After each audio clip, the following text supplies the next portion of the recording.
this video, I'm going to tell you why I left the US and won't be coming back, and how wanting to travel the world was just one of many reasons I decided to leave. First, let's take a step back. Hi, my name's Sumner. I was born in Cincinnati, Ohio, and spent most of my life in the United States. I'm currently a digital nomad who has lived in over 45 countries around the world, which has ultimately shown me that most of the opinions I have about the US and the world as a whole were dead wrong. I wish so badly that what I'm about to share with you wasn't true. To be clear, I want to live in the US, but what I've learned has made it very difficult to do so. When I was a teenager, my favorite movie was Mel Gibson's The Patriot, and I was convinced that I was going to join the US military as an Army officer. As high school and college progressed, my preferences changed, but the love and pride I had for my country only grew stronger. That is until July of 2018, when everything started to change. It was this summer that my wife and I launched our first online business, selling our own products on Amazon.com. And within 2 years, our business was generating more income than our past 2 jobs combined, earning all of our money online. Winter of 2020 hit, and Cincinnati, as usual, was miserable. Gloomy, sun setting at 5:30, dead trees, salt and slush destroying our shoes. My wife Allie's actually from Brazil, so the winters for her were especially difficult, but I obviously didn't love them either. We also felt sort of tied down or out of place, making the money that we did in this non-traditional way. It was almost like it was offensive to the people around us. And that's when it clicked. We make money online, why not just do it from a cheap tropical place? This way we can save money by living and working in literal paradise. We didn't have a house or any kids, so it was a no-brainer. Why not at least try? So in February of 2020, we booked an Airbnb and a one-way flight ticket to Florianopolis, Brazil. What was life like on this Brazilian island? Well, we'd wake up and walk to the beach where we'd watch the sunrise, head back home, do work as usual with super fast Wi-Fi, take breaks, hanging out on the hammock out on the balcony, or going and feeding a family of small monkeys in the backyard. At nights, we'd order burgers on Uber Eats, which was a fraction of the cost that it was in the US, or we'd prepare and cook our own meal from this gourmet little Italian boutique grocery store down the street. On weekends, we'd go hiking, meet up with locals, and stroll down the historic Portuguese villages. Contrast this with day-to-day life in Cincinnati, Ohio. Our quality of life skyrocketed while literally reducing our personal expenses. And we basically learned firsthand, you can live in an incredible, safe, and beautiful place around the world for literally less than $1,000 per month. Places like Hanoi, Vietnam, like Bangkok, Thailand, and others. And if you're a little bit skeptical, which you should be, or think, yeah, I get that you can live on $1,000 a month, but your lifestyle is probably pretty crappy, your accommodations probably suck, it probably isn't safe, then go check out our cost of living videos here on the channel, because they might blow your mind.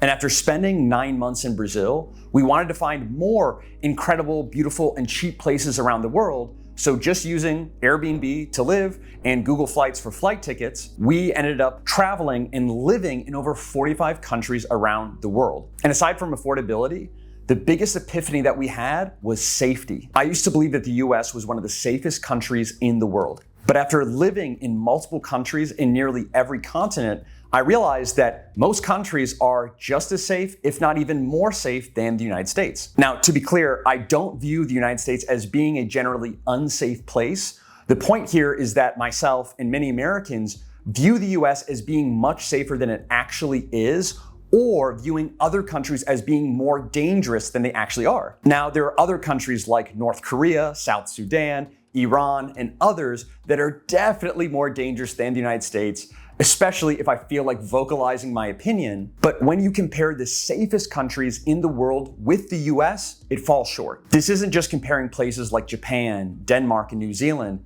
but also countries like Albania, Uruguay, Kuwait, Mauritius, Vietnam, and more. And if you don't believe me, look at homicide, theft, and crime rates compared per country. And better yet, go and actually live, if you're able to, in those countries, and you'll see. And here's just one example. My friends and I wanted to go snorkeling on an island in Indonesia. Of course, as a YouTuber, I had about $2,000 worth of equipment, and we were far from our Airbnb.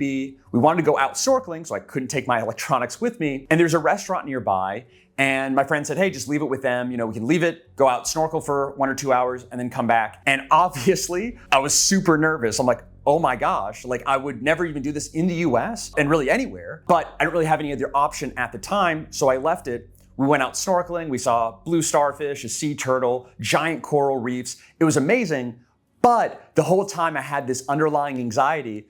And when we were kind of getting finished and coming back on land, I nearly ran to the restaurant to check on our stuff, and everything was there exactly how we left it. And what's crazy is the people kind of looking after our stuff or just letting us leave it there were very poor, right? They didn't have many clothes. They're not working a super high-paying job. This was a pizza place. And of course, we tipped them well and thanked them for kind of watching our stuff. But that was kind of my first really shocking and eye-opening experience. And this is not uncommon, specifically for areas in Southeast Asia and the Arabian Peninsula. Another example, there was a guy in Bangkok who had a rental scooter. He left the keys in his scooter unintentionally as he went off on vacation for 2 weeks, came back, keys were there, scooter was there, nothing was changed, nobody stole it. Or you can look at videos online of people leaving their laptop and other expensive possessions in Dubai. They go out and walk around all day, come back, and nothing is touched. In Oman, I was talking to a local who said the only time that he was robbed was having his camera stolen from his hotel in London. The point here is that myself and many Americans have wrong misconceptions about safety in other countries, as well as statistics like the fact that the United States produces and consumes more child pornography than any other country in the world. There were over 33 million images transferred or downloaded last year. And our Justice Department, throughout the entire US, just over 300 cases were prosecuted. What the United States, what the culture, what people don't really realize is the big play is to legalize pedophilia. That's the goal, and it's coming. Or that it produces the most serial killers by far compared to any other country in the world. I believe there's reasons for this, which I'll cover later. Another huge epiphany that I had was realizing that the food in the United States is literally poisonous. Many ingredients, antibiotics, GMOs, and processes that are illegal and widely used in the US are literally banned and illegal in many other countries. For example, tap water and lots of bottled water that end up in everything that we drink and we eat in the US contains high amounts of fluoride, which recently the US government has officially stated does cause a lowering of IQ in kids when they consume high amounts of fluoride. And I'm certain there'll be more negative side effects that we'll learn that are already happening in years to come. Antibiotics that are used to keep animals healthy end up into our system as we consume these animals and can actually cause humans to build up resistance to antibiotic treatments. Chemicals used in processing American wheat can actually cause gluten allergies. We learned this from a friend who is a doctor in the United States who is allergic to American wheat, but wheat from other countries, like in Italy, he's totally fine. So goes and consumes pasta and gluten and all of that in other countries, no problem. But comes right back to the US, and any product that contains wheat, he has an allergic reaction.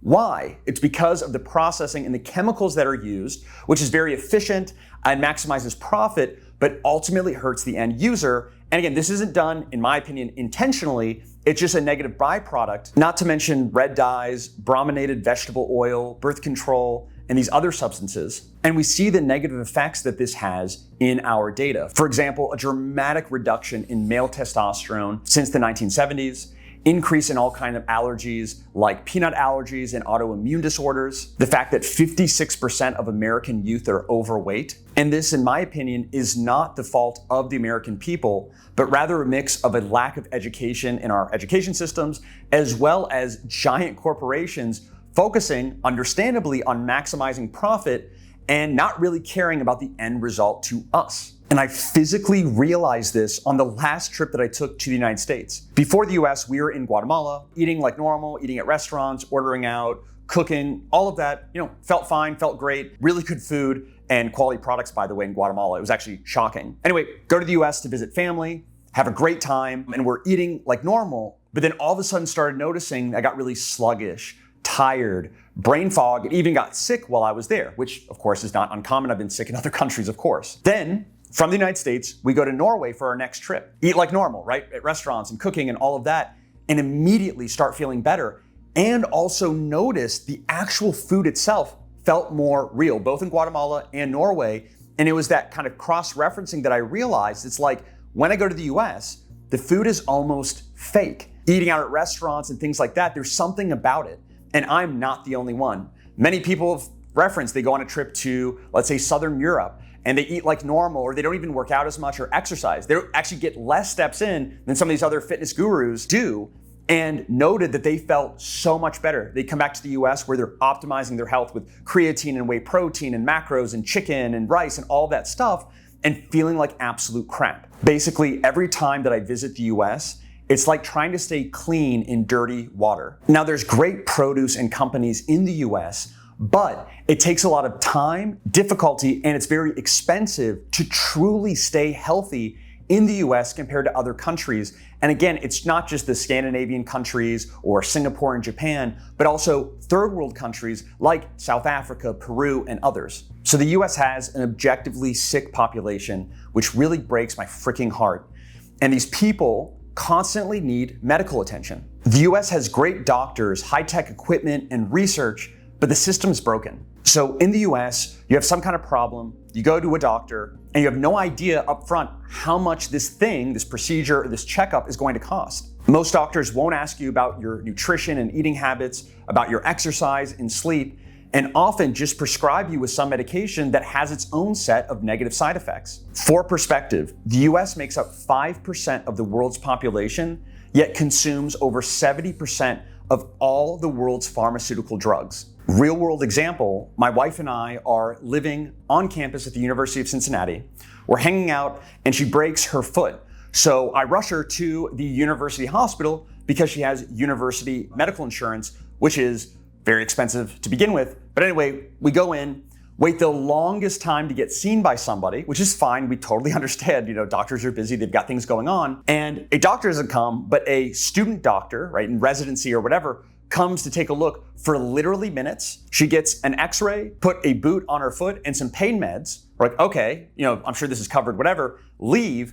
We get the bill with insurance came to $2,600 for this treatment or whatever, which is outrageous by any means. There's another example. There was an American guy who went to the doctor and had some kind of procedure done. And basically the total bill came out to be $600 that he needed to pay out of pocket. He then went back and said, hey, by the way, no one collected my insurance information. I have insurance. Here it is, and then give me the new bill. They're like, great. So they process his insurance. They get back to him and say, all right, your copay is $1,300.